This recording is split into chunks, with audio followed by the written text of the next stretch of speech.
సర్వ చెడులు కూడా మద్యం మూలానే జరుగుతున్నాయని మేధావులందరూ అంటున్నారు. ప్రధానంగా మద్యరహిత సమాజాన్ని వెల్ఫేర్ పార్టీ ఆఫ్ ఇండియా చూడదలిచింది. తద్వారా మాత్రమే సంక్షేమ రాజ్య స్థాపన అనేది జరుగుతుందని వెల్ఫేర్ పార్టీ ఆఫ్ ఇండియా గట్టిగా నమ్ముతుంది. ఆ విధంగా ముందుకు సాగుతుంది. రెండవది, భారతదేశంలో ఉన్నటువంటి ముస్లింలు ఎవరైతే ఉన్నారో సచార్ కమిటీ నివేదిక ప్రకారం దళితుల కన్నా హీనమైన స్థితిలో వారి జీవితాన్ని కొనసాగిస్తున్నారని సచార్ కమిటీ భారతదేశానికి ఒక నివేదిక ఇచ్చింది.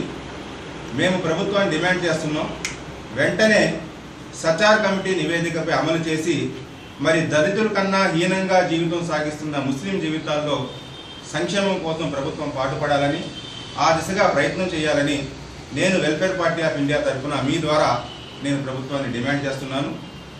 అదేవిధంగా దళిత క్రైస్తవులు ఎవరైతే ఉన్నారో వారు మతం మారిన కారణంగా వారికి రిజర్వేషన్ అందకుండా పోతుంది. వెల్ఫేర్ పార్టీ ఆఫ్ ఇండియా ప్రభుత్వాన్ని డిమాండ్ చేస్తుంది, దళిత క్రైస్తవులకు కూడా రిజర్వేషన్ ఇవ్వాలని. మతం మారినంత మాత్రాన మతం మారవచ్చు కానీ కులం మారదని గాంధీ గారు అన్నారు.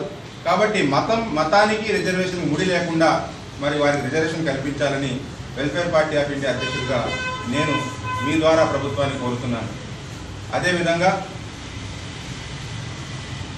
మరి రాష్ట్ర ప్రభుత్వం ఏదైతే వాగ్దానాలు చేసిందో, మోసపూరిత వాగ్దానాలు ఏదైతే ఉన్నాయో వాటిని అవి మోసాలు కావు అని చెప్పి వారు ఇచ్చినటువంటి హామీలు పూర్తిగా నెరవేర్చాలని నేను వెల్ఫేర్ పార్టీ ఆఫ్ ఇండియా తరఫున డిమాండ్ చేస్తున్నాను. ముస్లింలకు మరి 6% రిజర్వేషన్ ఇస్తానని చంద్రబాబు గారు అన్నారు.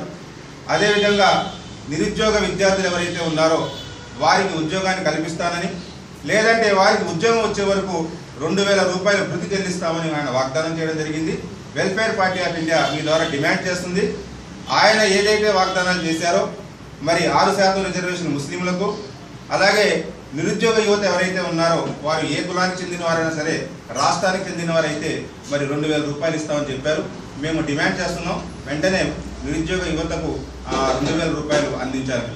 అదేవిధంగా రాజధాని సమస్య మీరు గమనిస్తున్నారు. రాష్ట్రంలో రైతులందరూ వ్యతిరేకిస్తున్నప్పటికీ కూడా మరి చట్టాలను తీసుకొచ్చి మేము ఆ భూముల్ని స్వాధీనం చేసుకుంటామని భయపెట్టే ధోరణి ఏదైతే ఉందో వెల్ఫేర్ పార్టీ ఆఫ్ ఇండియా దీన్ని తీవ్రంగా ఖండిస్తుంది.